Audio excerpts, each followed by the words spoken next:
Martin Luther stands before an emperor of many empires, explaining to the Council of Worms why the 95 Theses, those criticizing the current church, are correct, and in order for a more perfect church, Rome would have to reform itself.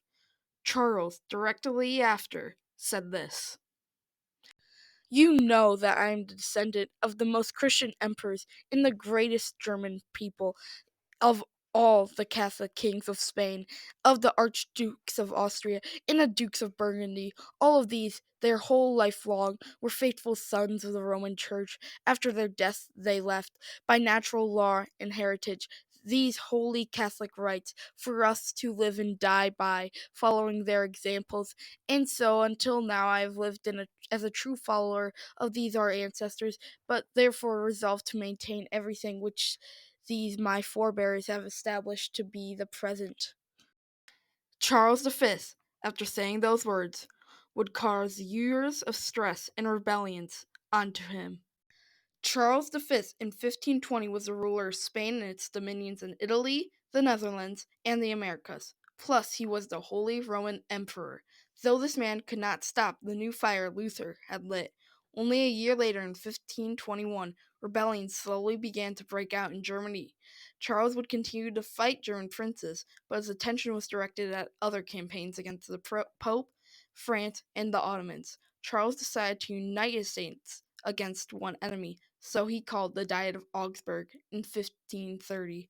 The Diet concluded that the German states had to return to the Catholic faith in the next few years.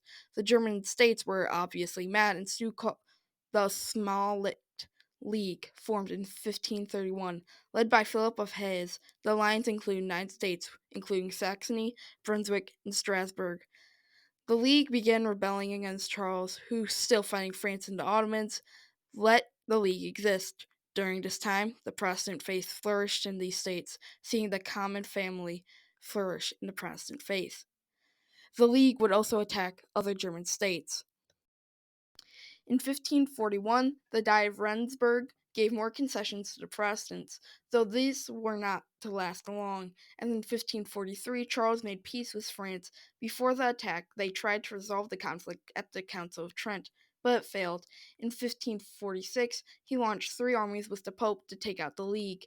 The League fell apart due to the German states switching sides, certain states staying neutral, and an unorganized response by the League to stop the attack. The final defeat would be dealt at Mulberg, and the League would fall apart, though some concessions were made, such as allowing the Protestants to practice their faith at home. Protestant revolts would continue to spread across the empire, with varying success. However, when a new French king named Henry II attacked Charles like his father before him, this they caused the Protestant states to re-rebel and start the Second Schismatic War. During this war, many of the old princes rose again.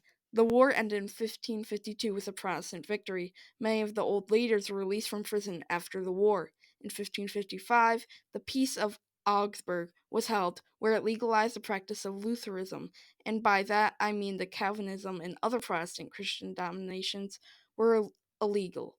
So Charles' war of religion had ended, and soon Charles would resign and die.